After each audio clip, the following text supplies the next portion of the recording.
You have come to the place where the line between reality and nightmare becomes a terrifying reality. Have you ever felt a chilling presence, a whisper in the dark that made your blood run cold, even when you knew you were utterly alone? Tonight, we're diving into 3 chilling first-hand accounts from the very heart of the hospital. Stories of spectral playmates, impossible visitors, and unseen entities lurking where they shouldn't be. These are the true night shift horrors that haunt the halls long after the doctors and nurses go home. Are you ready to face what lurks in the shadows? Let's begin. Story 1, The Girl in Room 3B. It was supposed to be a normal Thursday night shift. The fluorescent lights in the hallway flickered with their usual eerie hum, casting long, shifting shadows across the sterile corridors of St. Jude Hospital. I was a new nurse, new to the hospital, fresh out of training and still struggling with the emotional baggage of the job. But this night would be etched in my memory, not because of the usual medical emergencies, but because of something far more sinister. It would all happen one after the other in a way I didn't want it to happen. My best friend, Sarah, had been admitted to the hospital that afternoon. A sudden and severe allergic reaction had landed her in the emergency room, followed by multiple interventions. Now she was recovering in room 3B. The doctor had told me it was just a precautionary stay, but the moment I saw her pale face, I felt a knot in my stomach and the suspicion that something might be wrong. Sarah was always so vibrant, so full of life, and seeing her hooked up to IVs felt deeply wrong. At around 1:40 a.m., a call came in from the nurses' station. Room 3B needed a routine check. The strange sensation I had experienced earlier in the day made itself felt just the same at that moment. Sarah's room. I grabbed my notebook and crept down the dim hallway, the silence of the night shift magnifying every creak and groan of the old building. With each step, the air grew colder, a chill that had nothing to do with the hospital's air conditioning. I could only feel a wave of air coming towards me. It was only a few minutes before I reached room 3B. I noticed that the door was slightly ajar, which was strange. I had been the last one to check it, and I was sure I had closed the door on my last tour. I attributed it to my imagination as I pondered the cause within myself. It must have just been a draft, I whispered to myself, trying to calm my racing pulse. I touched the door handle, slowly pushed it back. The slight creak of the hinges echoed in the silence. The room was lit by the faint glow of the monitors beside Sarah's bed. The green and blue lines on the screen moved up and down normally. Sarah was sleeping peacefully, or so I thought. I moved closer, my footsteps silent on the linoleum floor. That's when I heard it, a very faint, almost imperceptible whisper. It seemed to come from under the bed. I gasped for breath. It was a child's voice, a soft, sad voice, repeating something I couldn't quite make out. My rational mind was screaming at me, because this was an impossible situation. There are no children on this floor. This is an adult ward.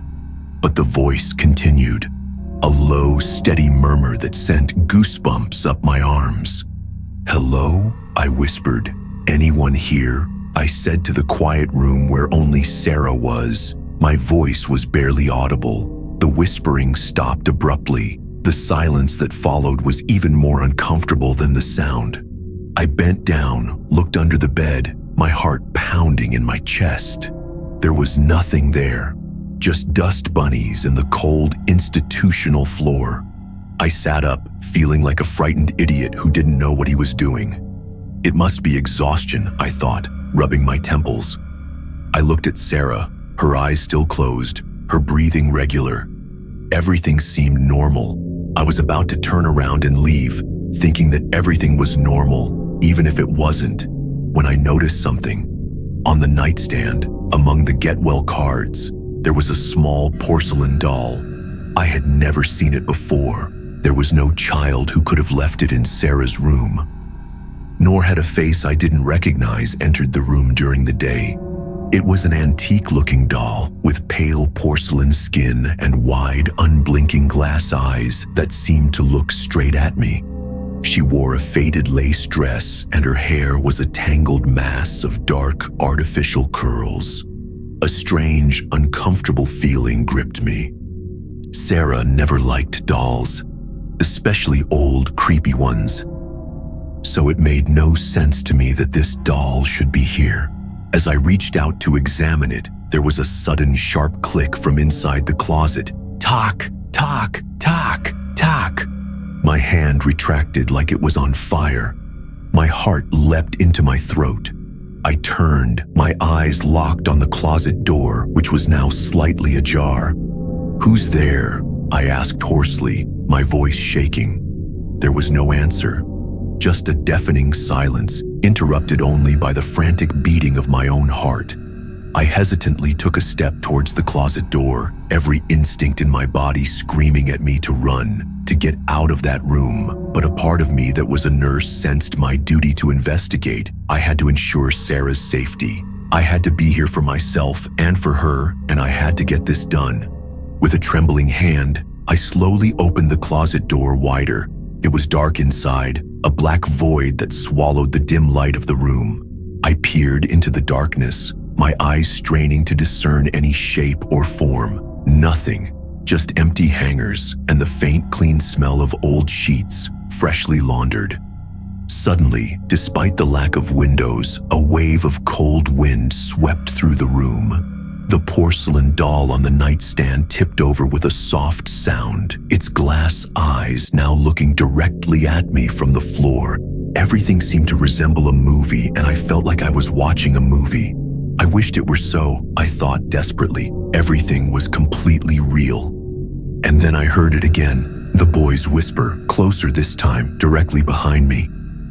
"He's not alone." My blood froze. I turned, my eyes frantically scanning the room. Nothing. There was no one there. But those words, so clear, so eerily close, echoed in my ears. I felt an icy touch on my arm, a ghostly fleeting friction that left me breathless.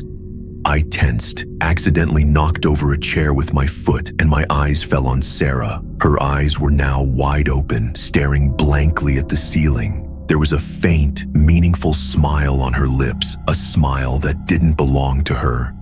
Her gaze was distant, empty, as if someone else was looking out of her eyes.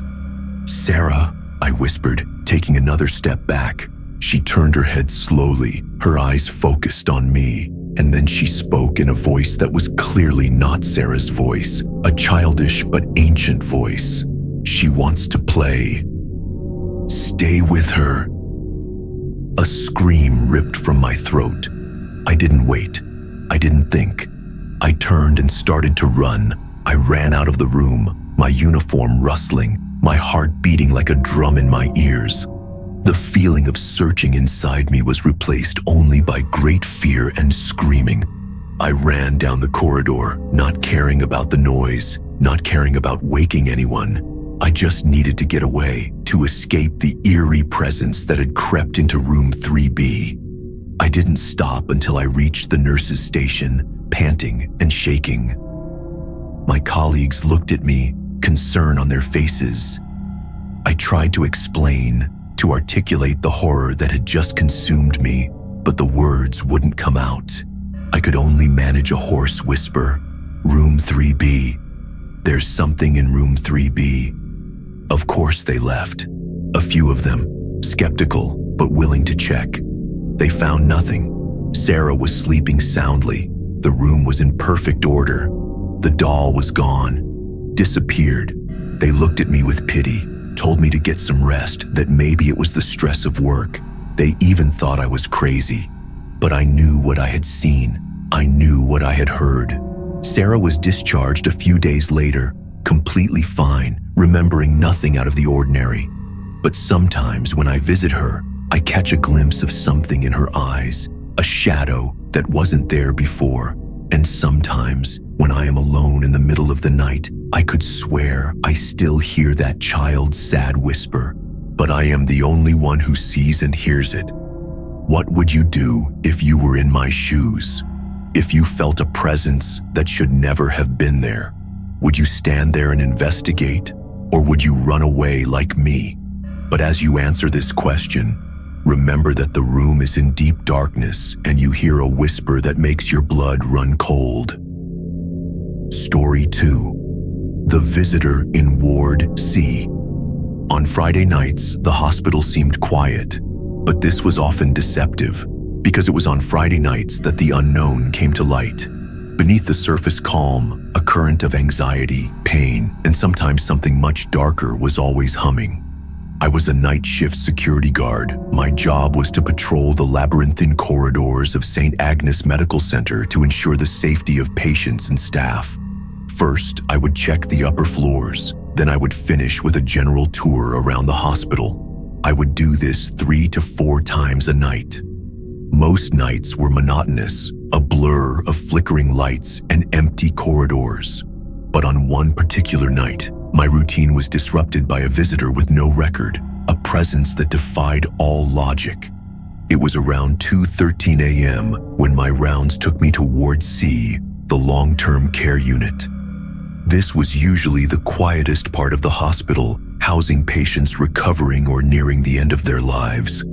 It was the point where the line of life or death was most clear.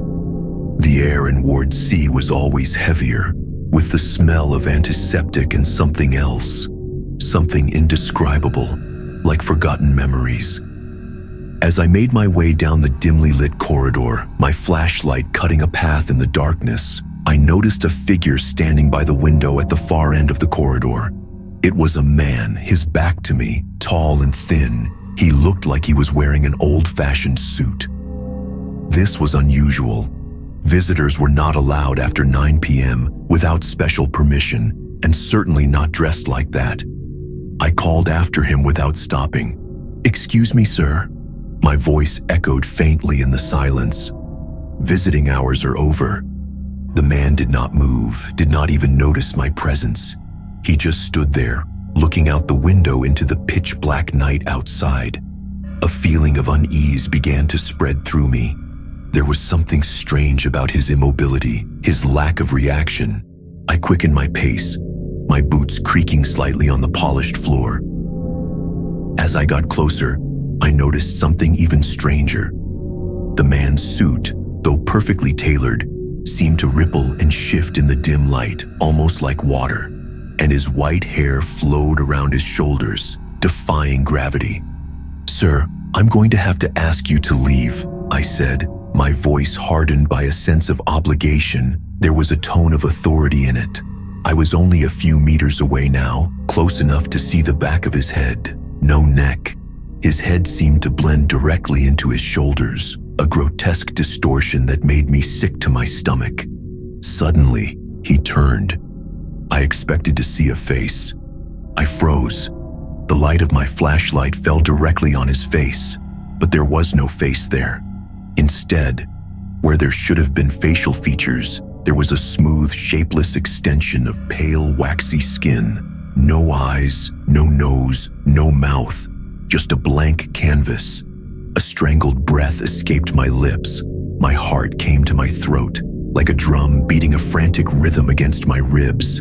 I tensed, my mind trying to process what I was seeing.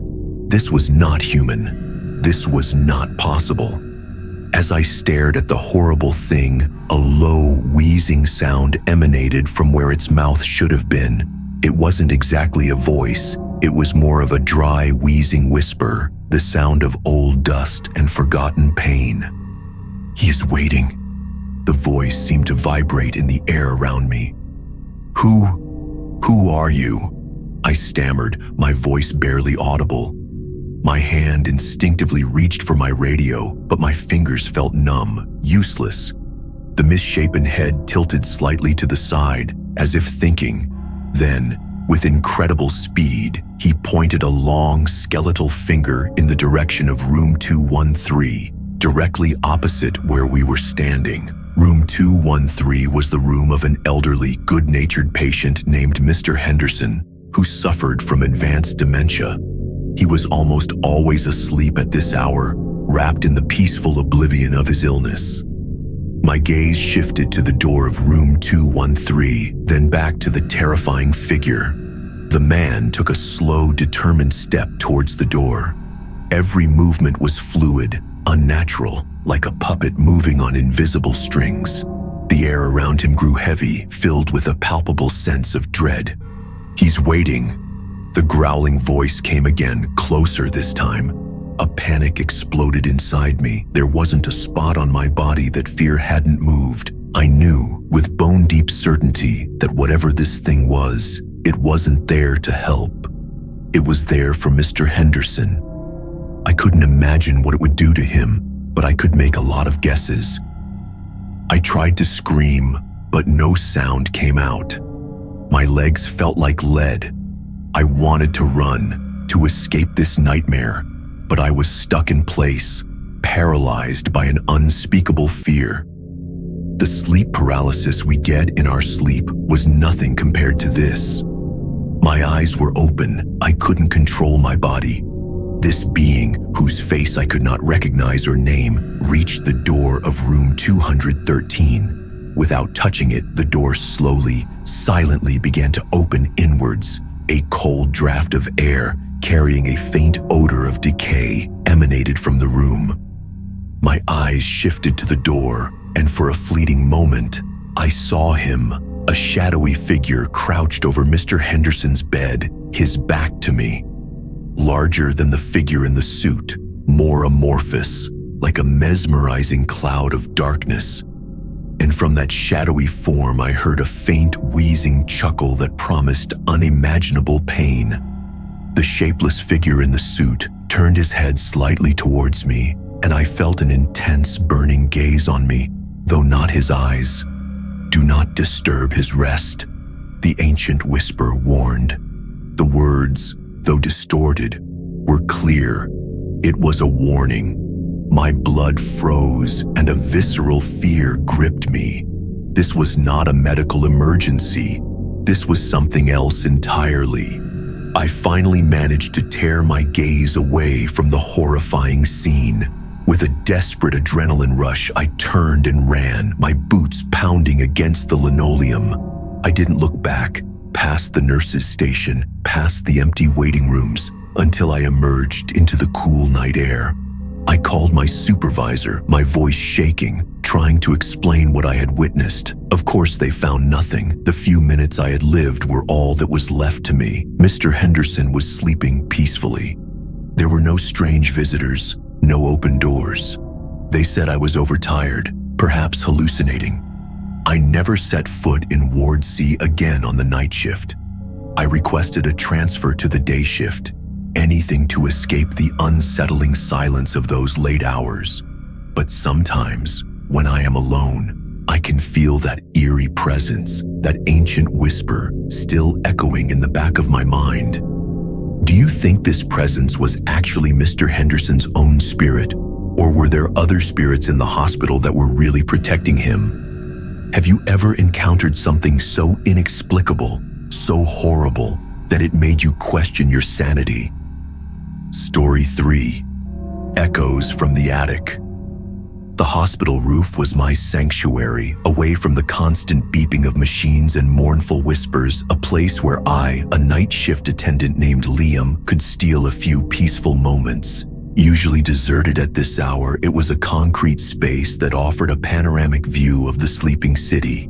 The air was always crisp and clean there, a welcome break from the recycled air of the hospital. On one particularly cold and windy night, I found myself on the roof, seeking some solitude. The wind howled around the edges of the building, a sad lament as if carrying secrets from the city below. I pulled my jacket tighter, watching my breath evaporate in the cold air.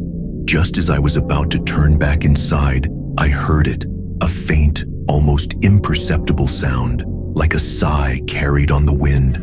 I stopped, listening with my ears. The wind was so loud that anything could have happened. But then I heard it again, more clearly this time, a soft, rhythmic squeak. My heart skipped a beat. I shouldn't have been there with anyone else. The security protocols were strict. I scanned the vast, empty space. Nothing, just industrial vents and the skeletal silhouettes of antenna towers. I had to leave immediately, otherwise I could lose my job. Words spilled out of my mouth as if to check the surroundings, mixed with fear. "Hello?" I called out, my voice swallowed in the wind. There was no answer. I walked towards the sound, my boots squeaking slightly on the pebbled surface of the roof. The creaking grew louder, and now I could distinguish another sound beneath it. A light, almost melodic humming. It was coming from the far side of the roof, near the edge, from a small, seldom used storage room. My curiosity, a trait I often regret, got the better of me. I approached the storage room cautiously, the light of my flashlight cutting through the darkness. The creaking was definitely coming from inside, and the murmuring was clearer now, a woman's voice singing a lullaby, soft and creepy. This is impossible, I thought. The warehouse was locked. It was only used for old, broken equipment. It was impossible for anyone to be there. When I reached the warehouse, I noticed that there was no padlock. The heavy steel door was slightly ajar, revealing a sliver of darkness inside. The humming, the lullaby grew stronger, pulling me in. It was a beautiful, melancholic melody, but it filled me with an inexplicable fear. "Is anyone in there?" I asked, my voice barely a whisper. The humming stopped abruptly. The silence that followed was heavy, suffocating. I pushed the door slowly. A cold breeze blew over me, a faint smell of dust and something else, something metallic and sharp, like old blood. The warehouse was dark, full of forgotten machinery and covered in cobwebs. The light from my flashlight danced across the cluttered space, illuminating discarded stretchers, broken IV poles, and rusty cars. Nothing was moving, nothing was there. Just my imagination, I muttered, shaking my head. Just as I was about to close the door, I heard a faint giggle. It wasn't a child's giggle.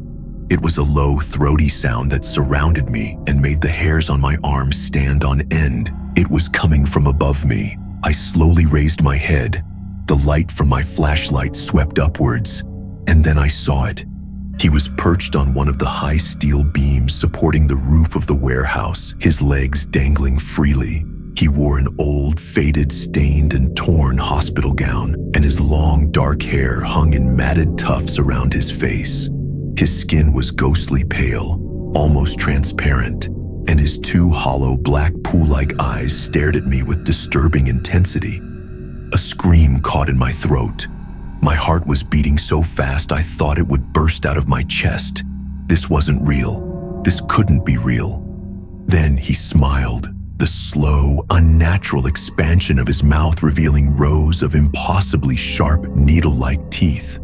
The humming started again, the same melancholy lullaby, but this time it seemed to fill the entire tank, echoing in my bones.